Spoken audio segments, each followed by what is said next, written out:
What's going on? Welcome back to the channel. Today, when I talk to you about Marvell Technology, they just came out with their earnings. I want to go over the absolute key highlights from those earnings that you need to kind of take away from all of it. Aside from that, what analysts are saying and everything else. But first, make sure to hit that thumbs up. And with that, let's get right to it. So it did close at $72.28, down 19.81%. Absolute crazy day. Low for today was 71.65, high of 75.77. There was also some macro fears that was really suppressing the price today, but nonetheless, though, it was a interesting day. For the actual earnings, they did beat on the earnings per share, and then as far as revenue, they did beat by 21.36 million. Future guidance, that was what was somewhat iffy, so I'm going to go over that near the end of the video. But at the same time, I'm also going to be playing the earnings and going over some key highlights from that. But when it comes to their earnings, the implied move was roughly 9.81%. So the market was anticipating just like an $8 swing in either direction potentially. So this was definitely a crazy day for investors and for the stock. But shorts did return roughly around 4,000 shares. So that's kind of a positive thing. This isn't a squeeze play on a side note. So 2.3% of the free float is being shorted, works out to be 19.8 million shares. So by shorts returning a small amount, it goes to show that maybe today was unjust. Again, that's how I interpret it. One thing to take note, even though this isn't a squeeze play, as I've just mentioned, cost to borrow minimum is flat. So it shows negative, but obviously 0%. So that does mean that brokers are not really, or some brokers out there are not charging people to short this stock. So there's a little bit of a side manipulation, of course. But aside from that, looking at options, 52 million in calls, 424 million in puts. So a lot of money was getting in, mostly neutral in nature. So 63% all was neutral today. Just between 205 and 210, there was $227 million in options premiums done between that time period. So crazy stuff. And I'm not familiar with the options activity, but over at least the 90 days, today blows it out of the water. So $475 million in total premiums. So this might be a record. I'll have to do a little bit more deeper dive when it comes down to that. But on average, it's roughly, it looks as though between like 30 to 40 for the most part. Yesterday was 81, but today just blows that out of the water. Of the call options that were purchased, there's a consensus for it to be roughly around that $80 range. And then the bears are anticipating for it to be sub 70. So kind of crazy, polar opposites. As far as this though, with it closing at 72.28, trading between this S2 and this S3, $64 is going to be the strong support. 77.87 is going to be the next strong target / resistance. So tomorrow we do have some big data that could really cause a positive reaction to the market, and through that nice push higher. So watch for 77 to be that next strong target, and hopefully for it to close above that to see any sort of recovery. But what makes things very interesting about all of this is analysts. Analysts were very optimistic. So you have $130. Well, actually, I'm not going to go through them all because there's quite a lot, as you can kind of see.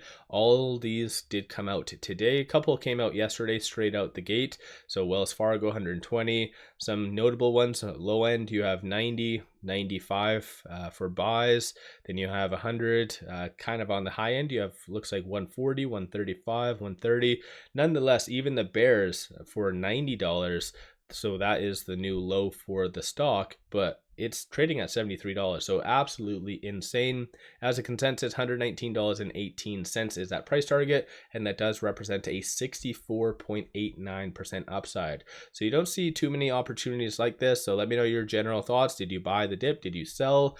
What's your overall kind of thoughts on all of this? And then one final thing, if you do want all of this information to be completely free, so analyst ratings, forecasts, ownership, everything under the sun, take a look at IBKR, link in the description below, and also the comments for all of it to be completely free. So definitely take advantage of that. But with all that, I'm going to play their earnings and then as well go over the absolute key highlights and everything that you need to know. So with all of that, appreciate all of you watching.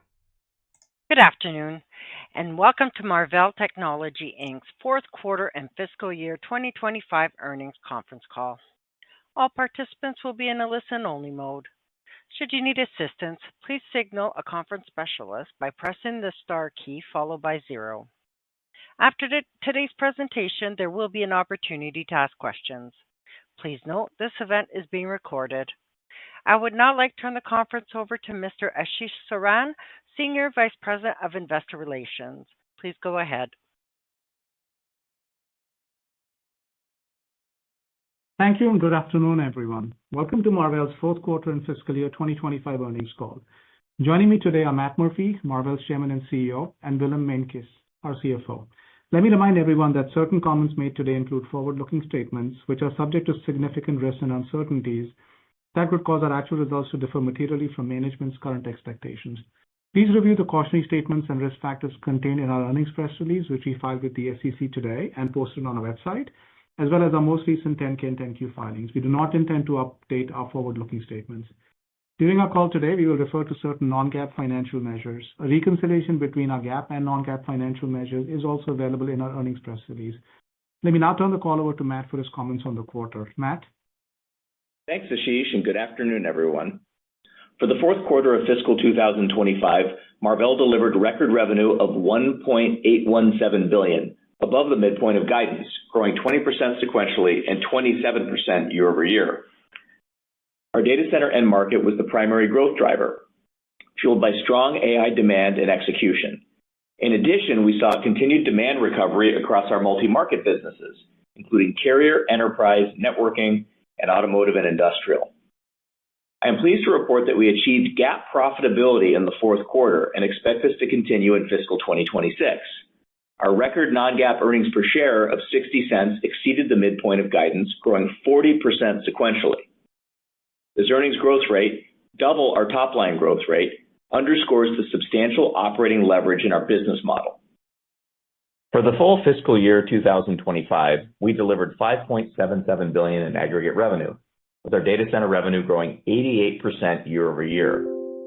We ended the year with our AI revenue substantially above our $1.5 billion target from April 2024's AI Day, and we also expect to very significantly exceed our $2.5 billion target in fiscal 2026. Our overall revenue growth accelerated in the second half of the year, driven by our custom silicon program ramps, along with continued strong growth in electro-optics. In fiscal 2025, we also drove a record $1.68 billion in operating cash flow and significantly increased capital returns to our stockholders through stock repurchases and dividends totaling $933 million in aggregate. I'm extremely pleased with our fiscal 2025 results and even more excited about our outlook for robust year-over-year revenue growth in fiscal 2026. We are poised for a strong start to the new year, forecasting revenue growth of over 60% year over year in the first quarter at the midpoint of guidance.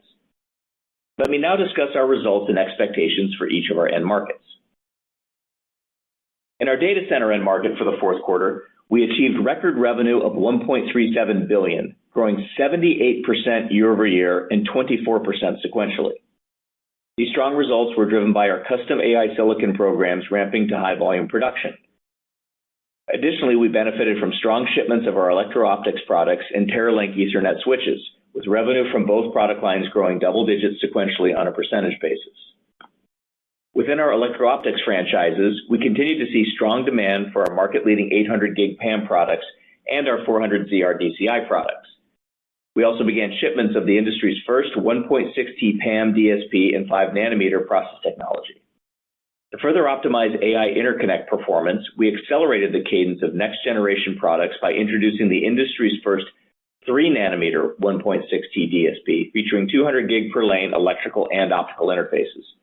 This new Marvell DSP enables customers to reduce 1.6T optical module power consumption by more than 20% compared to its predecessor, and we expect to go into production in the second half of this year as 1.6T adoption accelerates. While tremendous focus remains on GPUs and XPUs, the distributed nature of compute and AI makes connectivity just as critical as the individual processors.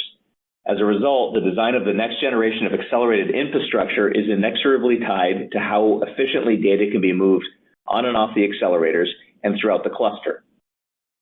This increase in the role of high-speed networking and AI data centers is perfectly aligned to our strength as an industry leader.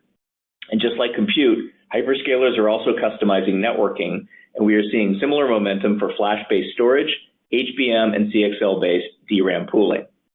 We'd announced a design win at Meta for a custom NIC at OCP last October, and we are seeing hyperscalers more broadly adopting similar strategies. This is evident in our recent design wins, which now include multiple custom NICs as well as a follow-on custom CXL memory solution. We are also enabling new interconnect technologies such as CPO and LPO for scale-up fabrics and coherent light DSPs for emerging campus-wide large-scale AI data centers.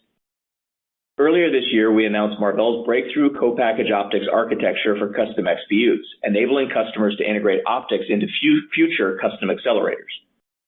First demonstrated at OFC 2024, the heart of Marvell's CPO platform is our 6.4T 3D silicon photonics engine.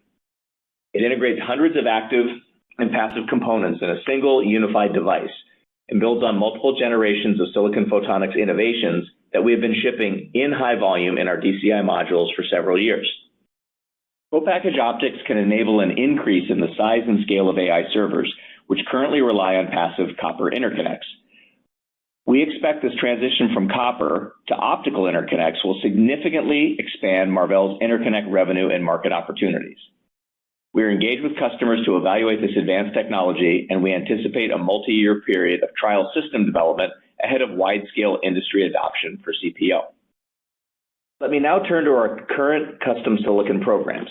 Marvell has successfully ramped highly complex 100 billion plus transistor XPUs and CPUs from initial samples to high volume production on first pass silicon.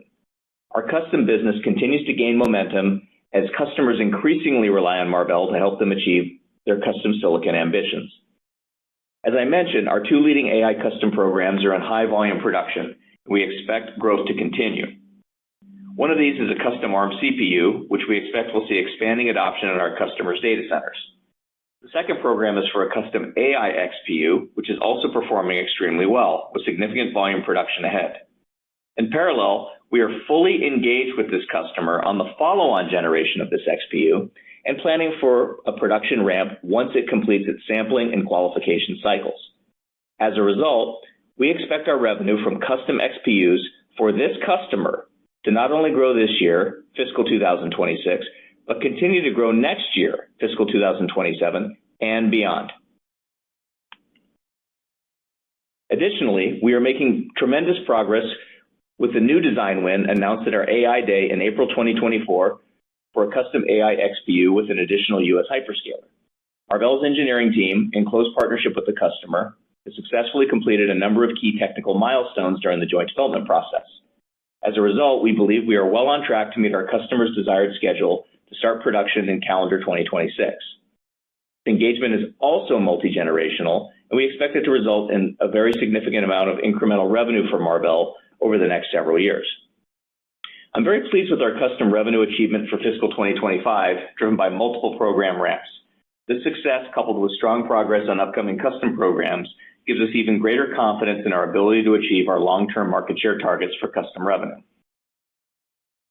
We are continuing to invest in all aspects of our technology platform, including advanced process nodes, electrical and optical SerDes, high-speed die-to-die interconnects, embedded memory, custom HBM, 2.5D and 3D packaging, and silicon photonics.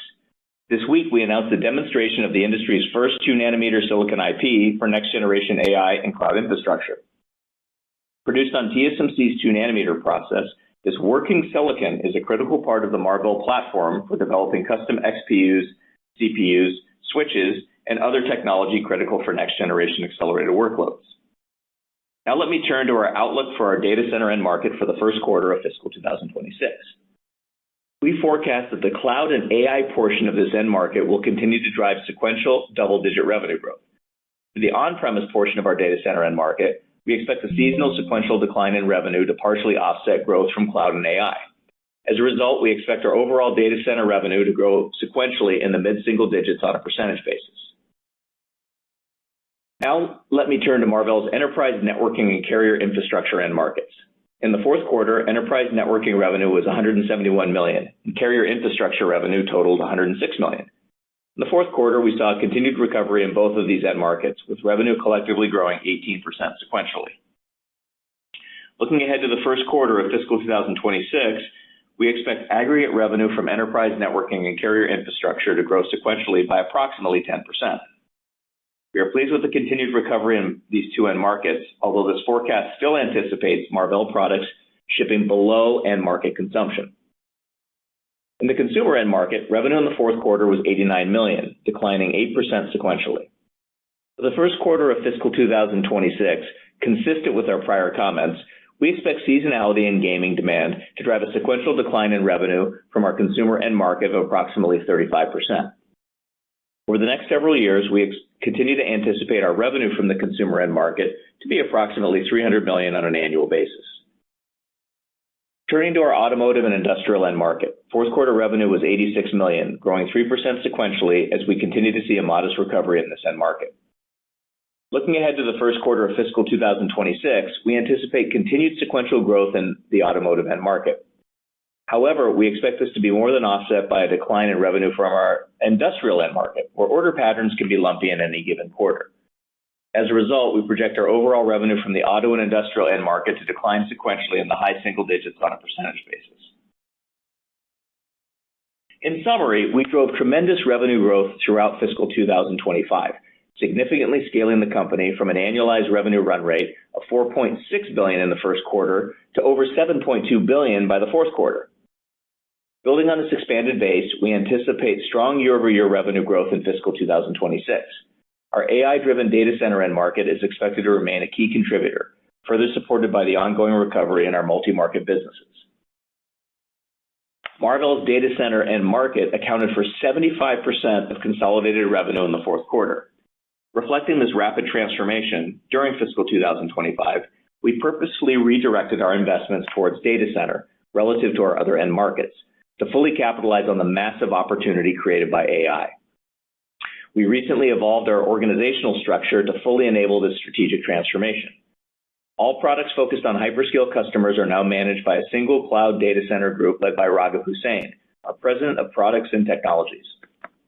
We have merged the rest of our end markets into a single multi-market business group led by Chris Koopmans, our Chief Operating Officer. Marvell has solidified its position as a leading provider of data infrastructure semiconductors with a unique business model spanning full custom to full merchant solutions. We are seeing strong investment in accelerated infrastructure from both established hyperscalers and a number of well-funded new market entrants as they race to build million XPU training clusters. These customers are highly incentivized to increasingly use custom infrastructure to augment their merchant solutions.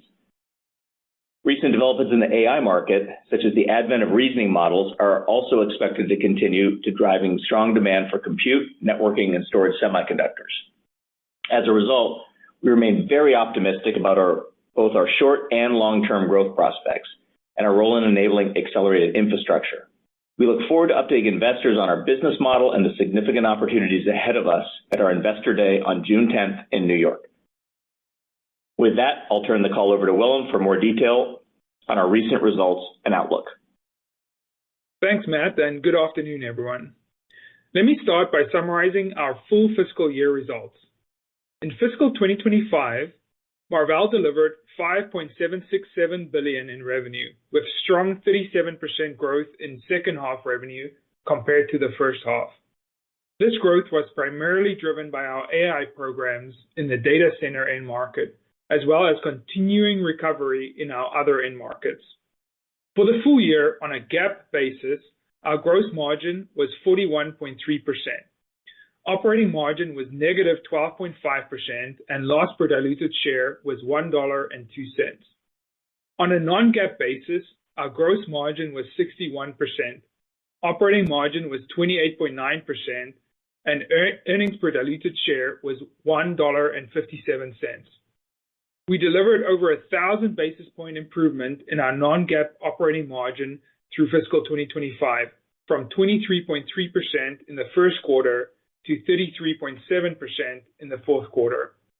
We also drove a record $1.68 billion in operating cash flow and significantly increased capital returns to our stockholders, returning $933 million through dividends and buybacks.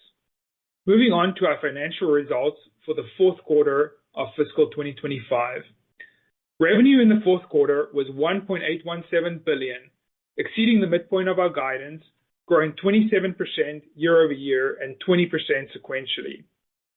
Data center was our largest end market, contributing 75% of total revenue.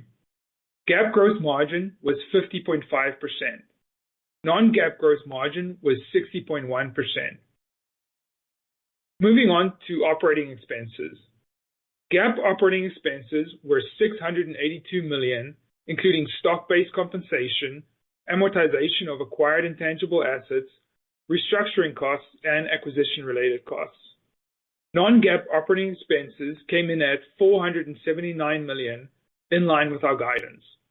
Our GAAP operating margin was 12.9%, while non-GAAP operating margin was 33.7%. For the fourth quarter, GAAP earnings per diluted share was 23 cents. Non-GAAP income per diluted share was 60 cents, reflecting sequential growth of 40%, which is double the pace of revenue growth, demonstrating the significant operating leverage in our model. Now, turning to our cash flow and balance sheet. Cash flow from operations in the fourth quarter was $514 million. Our inventory at the end of the fourth quarter was $1.03 billion, an increase of $170 million from the prior quarter, to support the strong growth we are experiencing in our business. Our DSO was 51 days, decreasing by 9 days from the prior quarter. We returned $52 million to shareholders through cash dividends. In addition, we repurchased $200 million of our stock during the fourth quarter. Our total debt was $4.06 billion, with a gross debt to EBITDA ratio of 2.06 times and a net debt to EBITDA ratio of 1.58 times. We have seen continuous improvement in our debt ratios as we have driven an increase in our EBITDA through fiscal 2025. We were pleased to receive an upgrade to our investment-grade credit rating from Fitch in January, citing their positive outlook on Marvell's strong operating momentum from robust data center demand, structurally improved leverage metrics, strong market position, and strengthened cash flow profile. As of the end of the fourth fiscal quarter, our cash and cash equivalents were $948 million, increasing by $80 million from the prior quarter. Turning to our guidance for the first quarter of fiscal 2026. We are forecasting revenue to be in the range of $1.875 billion plus or minus 5%. We expect our GAAP gross margin to be approximately 50.5%. We expect our non-GAAP gross margin to be approximately 60%. Looking forward, we anticipate that the overall level of revenue and product mix will remain key determinants of our gross margin in any given quarter. For the first quarter, we project our GAAP operating expenses to be approximately $712 million. We anticipate our non-GAAP operating expenses to be approximately $490 million, a modest increase of approximately 2% from the prior quarter. It is worth noting that this step up in OpEx is lower than what we would normally expect due to the typical seasonality in payroll taxes and employee salary merit increases in the first quarter. This is because we expect more leverage from our custom model and expect higher NRE in the first quarter on a sequential basis. As a reminder, NRE is treated as contra OpEx. For the first quarter, we expect other income and expense, including interest on our debt, to be approximately $43 million. We expect a non-GAAP tax rate of 10% for the first quarter. We expect our basic weighted average shares outstanding to be 867 million and our diluted weighted average shares outstanding to be 818 million. We anticipate GAAP earnings per diluted share in the range of 14 cents to 24 cents. We expect non-GAAP earnings per diluted share in the range of 56 cents to 66 cents. I am very pleased with Marvell's execution on all our key financial metrics throughout fiscal 2025. As we enter fiscal 2026, we intend to continue driving strong operating leverage and expect to make significant progress towards our long-term non-GAAP operating margin target of 38 to 40%. We will also remain focused on generating strong cash flow and returning capital to our stockholders. I'm very excited about our future prospects and look forward to strong year-over-year revenue growth in fiscal 2026. With that, we are ready to start our Q&A session. Operator, please open the line and announce Q&A instructions. Thank you. We will now begin the question and answer session. To ask a question, you may press star, then one on your touch-tone phone. If you are using a speakerphone, please pick up your handset before pressing any keys. To withdraw your question, please press star, then two. In the interest of time, please restrict yourself to one question only. If you have additional questions, please rejoin the queue. At this time, we will pause momentarily to assemble our roster. Your first question comes from Ross Seymour with Deutsche Bank. Your line is now open. Hi, guys. Thanks for letting me ask a question. Matt, I want to go back to the comments you had in your script about the confidence in growing with your lead XPU customer, not only this year, but next year. There's, as I'm sure you appreciate, a ton of debate about a competitor taking sockets, et cetera, market share. How would you suggest we reconcile your confidence and their confidence simultaneously? Because it doesn't seem like both sides could be direct.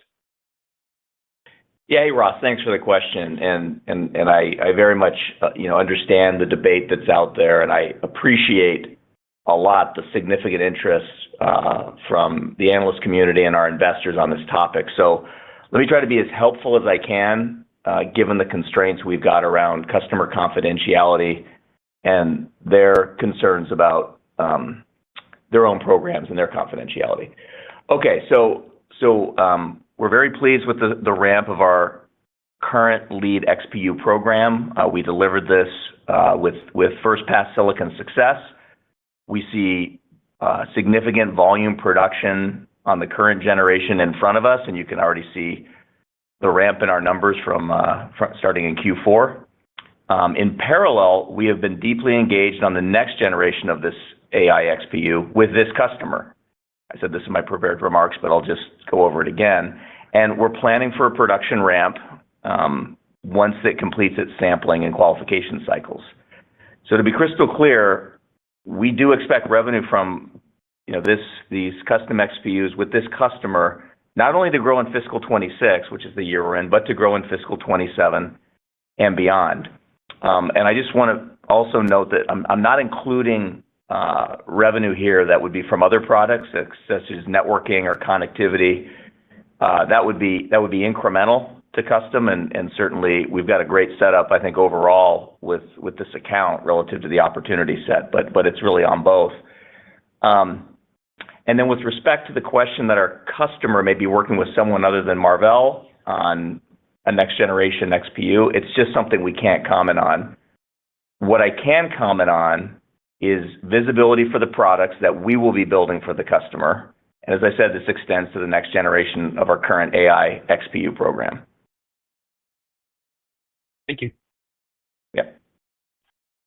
Your next question comes from Vivek Arya with Bank of America. Your line is now open.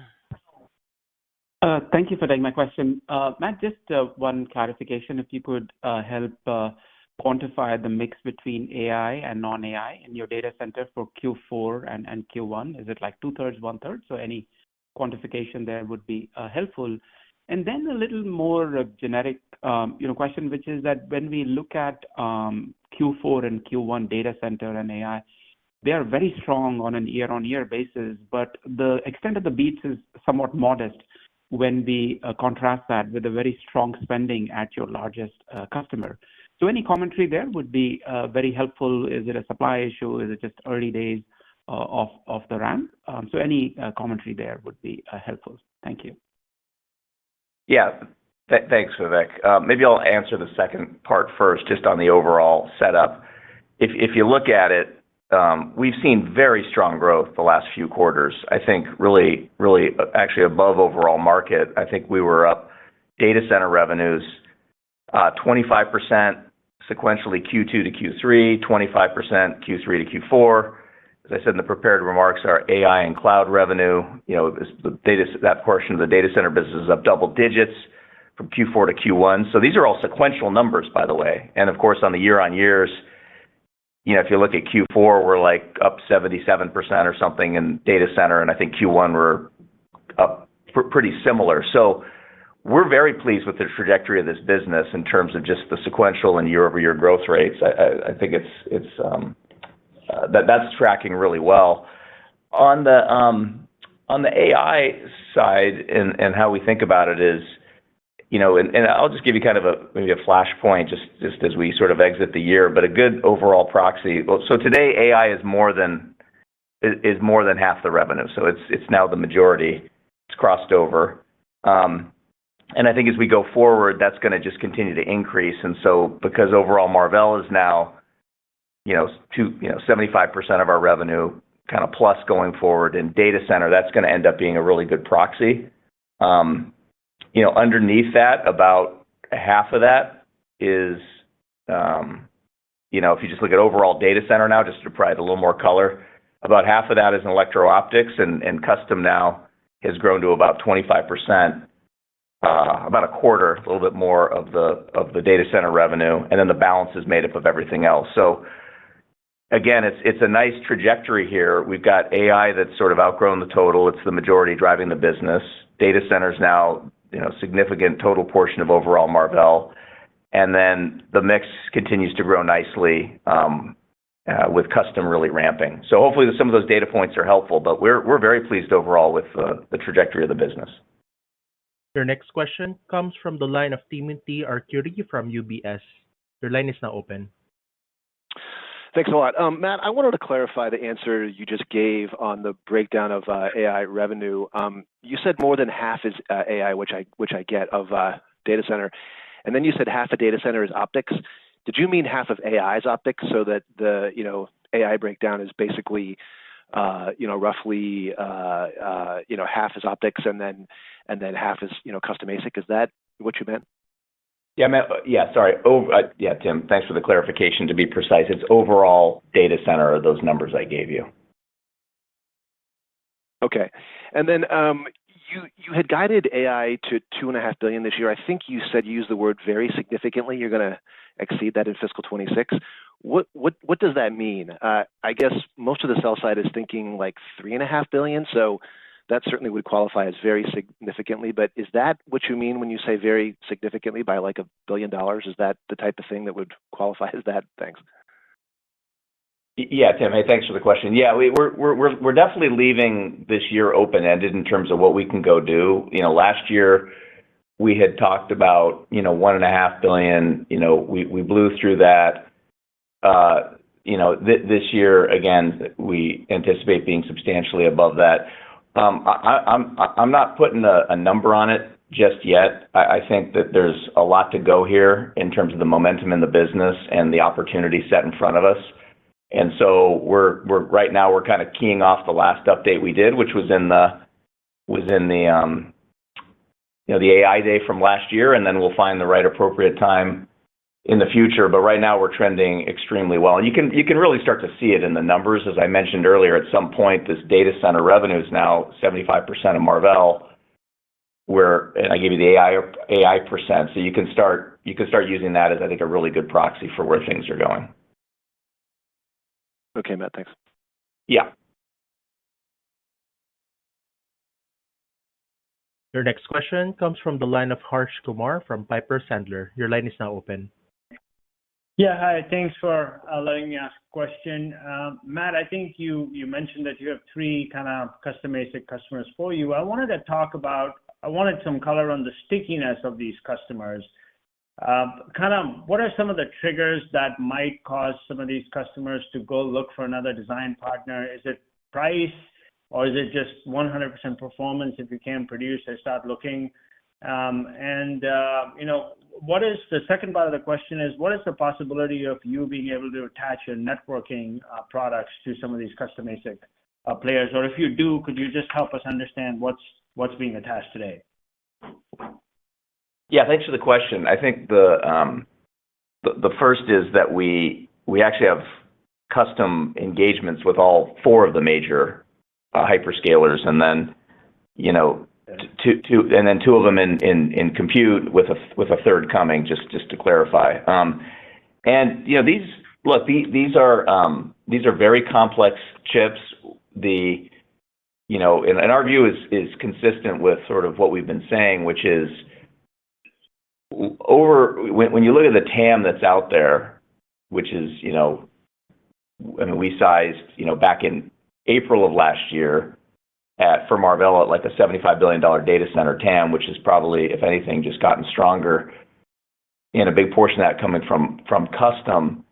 The reality is, to service that, the customer base is really looking for partners with a couple of key attributes. The first is technology leadership and technology investment and IP. And we just announced, as an example, just a couple of days ago, our working 2 nanometer platform.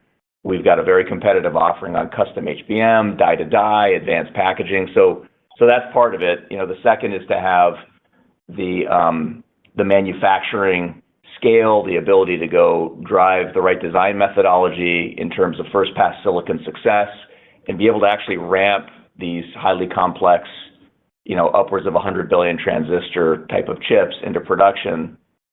And they're also looking for partners that have the relationships with their suppliers, like at Marvell, as an example. We've invested heavily in the supply chain. And then finally, partners that are flexible in their business model, that can look at different approaches to different chips, all the way from traditional ASIC services to full-blown build-to-spec type of solutions, and we provide all those. So in the end, those are the types of different things. And when you sort of add all that up, there's really, our view still is that it's ourselves and one other very large competitor of ours that can service that market. So these sockets are very sticky. At the same time, each generation, you've got to go bid and you've got to go compete. But we've been very successful since we started winning these big custom silicon programs back in 2021, getting awarded those and now taking those into production and then looking at the next generation. We're very comfortable with where we stand. And so there is a high degree of stickiness. There's a high barrier to entry. But at the same time, you got to win them, each time. And then the final thing I'd say is, just from a design opportunity perspective, that pipeline just continues to expand. And within that, we continue to close very significant designs, as recently even as our fourth quarter. So those are the dynamics we still see. And it's competitive and everybody's in a race. But we feel like we're in the best position we've ever been in, quite frankly, relative to the technology, the platform, and our ability to go really drive in a very, very focused manner the execution around what I think is the biggest opportunity I've seen in a very long time in the semiconductor industry, which is the AI super cycle that's still in front of us. Thanks, Matt. And then for my follow-up, I was curious if you could expand on your comment around, you said, I think, growth in data center, cloud plus AI will be double-digit, on-prem will be down. Can you help us think about what you mean by that? What is double digits? Is it teens or higher than that? Just because investors are super sensitive to growth rate in your cloud and AI business. Yeah, I mean, we're getting a little more precise, and certainly this is the guide, but double digits, is double digits, and it's not 20% or something. I mean, it's above 10%, and that's the way you should think about it. And clearly, we'll see where the quarter lands, but that's what we're seeing at the moment. You also asked me about attaching networking, so I just want to cover that real quick, and we'll go to the next question. That has proven to be extremely sticky, obviously, and that is probably the other leg to that goes hand in hand with the custom designs. Is that I said some of this in my prepared remarks, but the value of the solution now is really moved just beyond who can do the best sort of individual compute piece of silicon. I mean, that's critical, and you've got to have the right sort of performance, and you've got to take advantage of Moore's law and all those things. But the way to get ultimately outsized performance in the solution is you've got to couple that with the networking and the connectivity. And I think the I/O from scale up to scale out to all the various different interconnect type of solutions we have is proving to be a very compelling reason for customers to use us, because we can co-architect those together, and we actually get with the compute custom silicon opportunities And when we do that, by the way, and especially when we engage on something like an accelerator or a CPU, we get very early information and perspective on the customer architecture. Again, not just the piece of compute, but then all the I/O that's required, and then we drive our solutions around that. So this is all by design in terms of how we've formulated our technology platform approach, but it is a much more compelling value prop for our customers versus maybe competitors of ours that only have one of those pieces. Very helpful, Matt. Thank you. Yeah, thanks.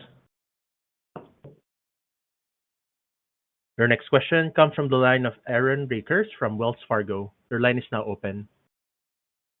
Yeah, thanks for taking the question. I'm going to stick with the AI question as well. Matt, you had mentioned that you had 4 customers in the hyperscalers where you engaged, and you mentioned 2 in compute and the third one coming. The 4th, I just want to be clear, is that also a compute opportunity, or is that referring to the NIC, custom NIC opportunity that you're currently engaged in? And then also in that same narrative, how do you think about the custom logic opportunity around HBM4 and the timing of when that might be impactful for Marvell? Thank you. Yeah, thanks, Aaron, and great 2 questions. So yeah, on the first one, I think you got it right. You actually nailed it. So that opportunity set's bigger than just that product as an example, but yeah, the 4th customer we're in production, and we publicly announced with a custom NIC in that area. And then on custom HBM, yeah, that continues to be actually a critical IP for us, and I think a critical part of what we see the customer roadmaps aligning around. And so we're very engaged right now, both with the key memory partners of ours who we work with jointly with our hyperscale customers, and the benefits are quite significant that we're able to propose in terms of the beachfront area reduction on the logic die, the ability for our customers to get significantly more compute packed into that die, and then also improving the throughput between the HBM and the compute, and then actually being able to have a higher density memory solution wrapped around our customers' compute die. So all those are still very valid, and I think that's going to be a significant sort of industry trend that we're going to see in the next generation of these high-end accelerator products. Thanks. Thanks. Your next question comes from the line of Tom O'Malley from Barclays. Your line is now open. Hey, guys. Thanks for taking the question. Appreciate it. So I kind of wanted to pivot a little bit to the technology side. So, Matt, in the script, you talked about increasingly optical connections taking over areas where electrical connections were today. So I kind of wanted to get your opinion. Like, when you look at the world of just optics in general, and particularly co-packaged optics, do you see that at first happening kind of inside of the rack, or do you see that kind of happening in the aggregation layer? And then, what does that mean for your DSP business? Like, obviously, your share of the optical world is a little bit different than your share of the switching world. I just would love your commentary on where you see kind of co-packaged optics coming first, and then kind of as it relates to your product set, where you feel like you have some strength. Yeah, great. Hey, thanks, Tom. So yeah, maybe some perspective. So I think the first is in the history of CPO, I think, and this is really prior to this sea tide change in the last few years of the growth in accelerated computing. The holy grail that's been out there for a decade plus, maybe close to 20 years, is that the aggregation layer or the scale out was ultimately could go to CPO. And there's been a lot of POCs in this area. There's been a lot of different efforts in the industry. I mean, I was at OFC last year, and that's kind of where a lot of the air really did come out of the balloon. I think not just from us, but our big cloud customers sort of have said that's a very long-term, type of opportunity. And that's been our view too, by the way, that it's something that we're paying attention to. We've got some investment there. But what's really happened in the last, and by the way, the same thing sort of happened with LPO, which was linear optics. 2023, there was a ton of noise on this topic that would be able to replace DSP-based pluggables. That has not happened. But what's emerged as I mentioned in my prepared remarks, is that in the scale up and the connectivity in the rack and between accelerators and inside the cluster, that's where there's a lot of opportunity to go active and accelerated in terms of the connectivity, and to go optical from passive.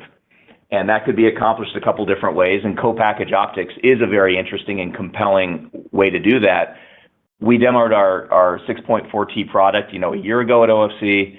We're definitely investing in this area, and we have a lot of traction here relative to us presenting that as a solution as part of our ASIC platform. And then also with LPO, same thing. I think that may find a home in some of these connection points, again, within the rack. But these will be important applications, especially in closed systems. There's a lot of technology that needs to get developed and a lot of work to do. But we're very much investing here, and we will be in this business to compete with best-in-class technology. The question is, when does it want to get adopted? What is the qualification process? What are all the manufacturing and yield issues we're going to have to deal with? So it's complex, Tom, but this is not something that we're backing off of. In fact, we think it's a critical part of our long-term technology investment to not only have best-in-class DSPs and pluggables, best-in-class AECs as an example, retimers, a whole suite of connectivity solutions, but also investing in the next generation where we can enable, significant breakthroughs in power and performance. We just have to balance those off with the reality of this is very complex, new, and not traditional sort of basic CMOS technologies. These are more complex. So you'll see more from us at OFC on this, and certainly, this is an area to watch. But we think it's going to take some time for it to finally work its way through industry-wide into real high-volume production. Thanks.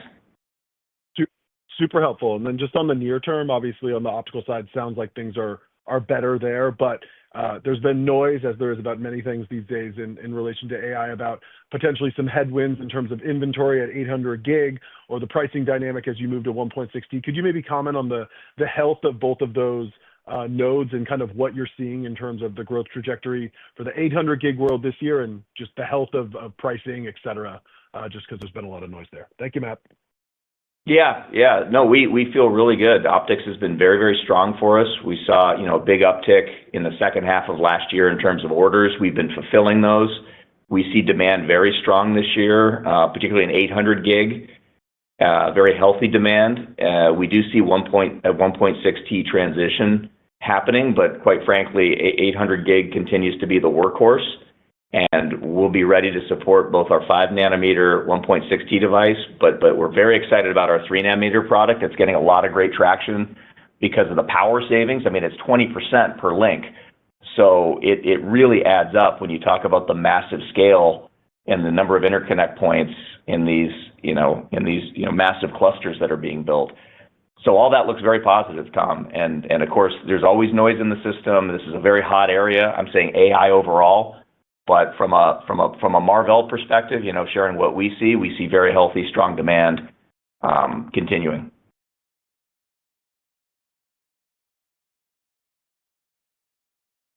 Your next question comes from the line of Harlan Sur from JP Morgan. Your line is now open. Hey, good afternoon, guys. Thanks for taking my question. Great to see that you captured the follow-on AI XPU program after your current XPU program, which is ramping now with your major cloud and hyperscale customer. Matt, just to clarify, so is the new follow-on XPU program a training XPU as well? Is that a calendar 26 ramp? And is that at 5-nanometer or 3-nanometer? Any more color there would be helpful. And then for Willem, your inventories were up 20% sequentially, which in a strong demand and product cycle environment, typically implies strong future growth, but you compare that to the 3% sequential total revenue guide for April, there seems to be some disconnect. So is the way to interpret this is that the 20% sequential growth in inventories is more reflective of the AI strong growth profile ahead for the team? Yeah, I'll start off. Harlan. So a couple things. So again, given the confidentiality wrapper we've got, here we go. The first is you should assume this is a it's a very high volume program, and it's a continuation of what we're doing. It on the time, and you should assume just in general on every next generation type of device, you're going to see node transitions and technology advancements as you go forward. So you should assume that. And then also on a timing perspective, all I can say there is we'll be ready to ramp when it's time, and we'll manage that transition. We're very confident in our ability to manage that transition successfully with our customer, but that timing, is something that we're just going to have to see when that's ready, and we'll time it around that. And I can't really comment on what my customer plans are in this kind of detail. They just don't like it, and I don't blame them. And I'll let Willem take the inventory question. Thanks. Yeah. Thank you. Hey, Harlan. On inventory, that's really in support of continuing growth in our custom programs that we see over this year, as well as very strong growth on the optics side. So it's really those two dynamics driving inventory. But if you look at it on a days, it's actually flat quarter over quarter. Got it. Thanks for the inputs, guys. Yep. Your next question comes from the line of Mark Lipacis from Evercore ISI. Your line is now open. Great. Thanks for taking the question. Matt, I think there's always a concern in the market around this risk of a deceleration in spending or maybe even a digestion period. And you seem to express confidence in the visibility as you go through this year.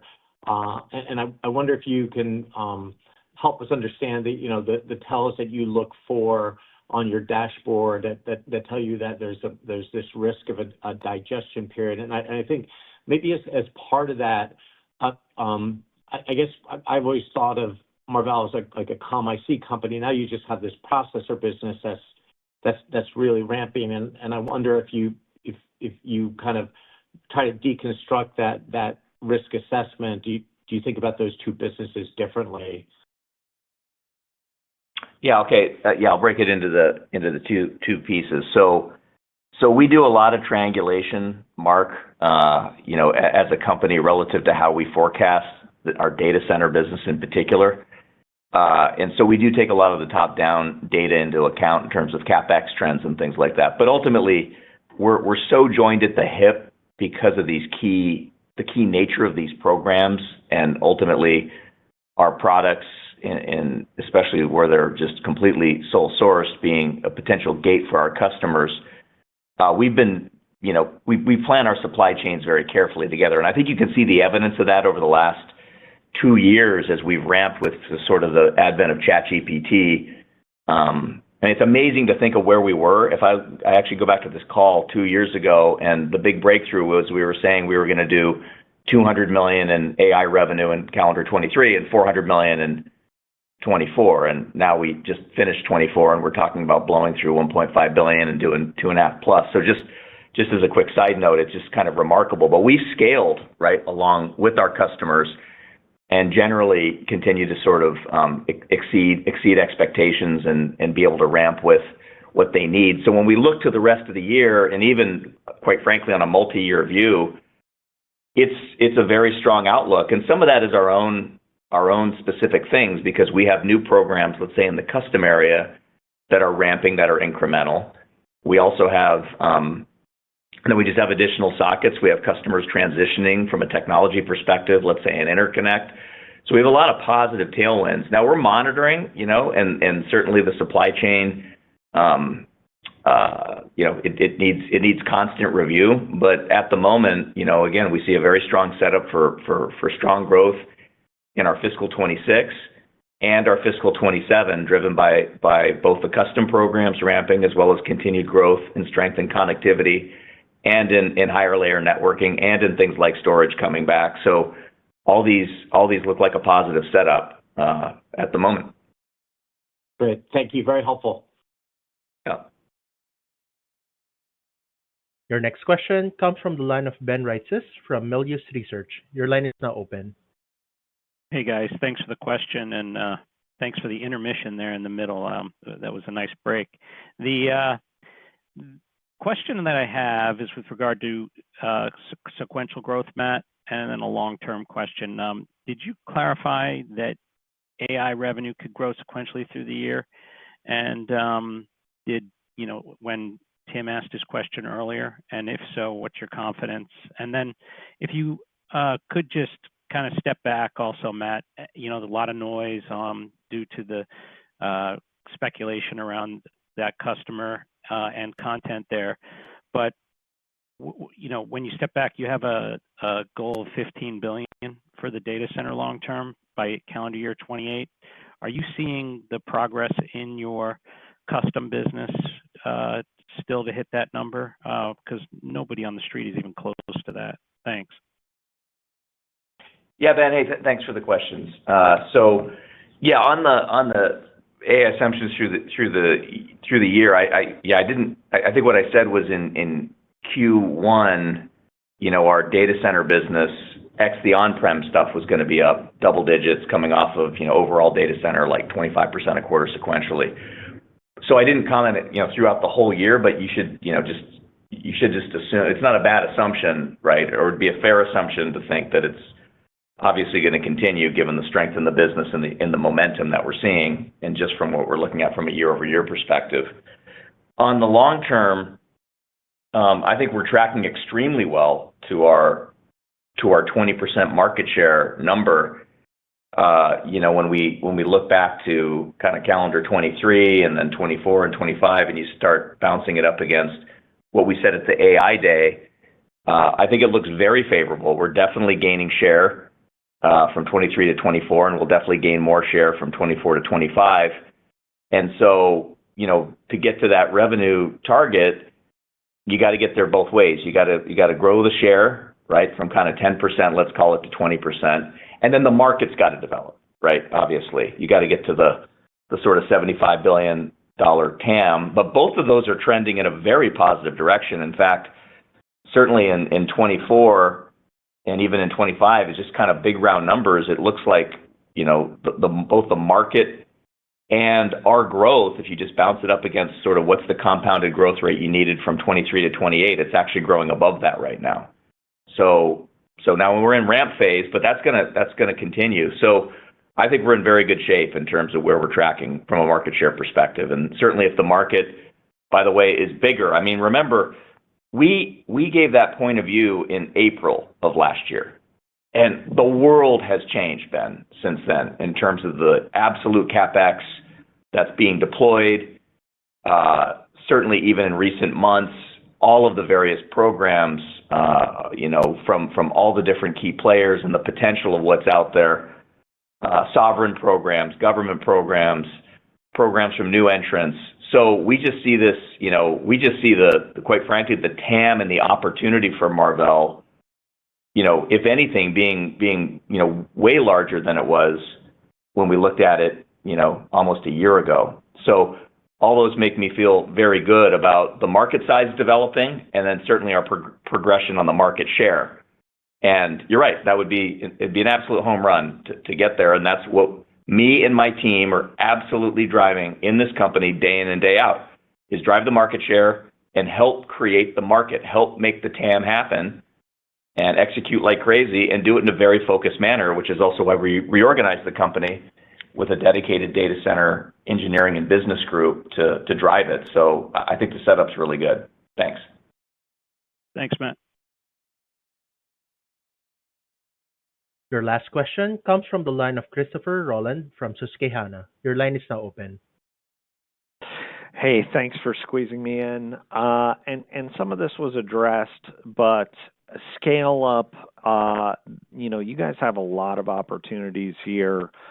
Some of this could be optical, some of it could be co-packaged, some of it could be active copper. I think you might even have some like UAL or NVLink like alternatives, DSP throughout the system. I guess as we see changes in architecture, either GPU or XPU, where do you think your biggest opportunities are, and when might we see some of these wins? Thanks, Matt.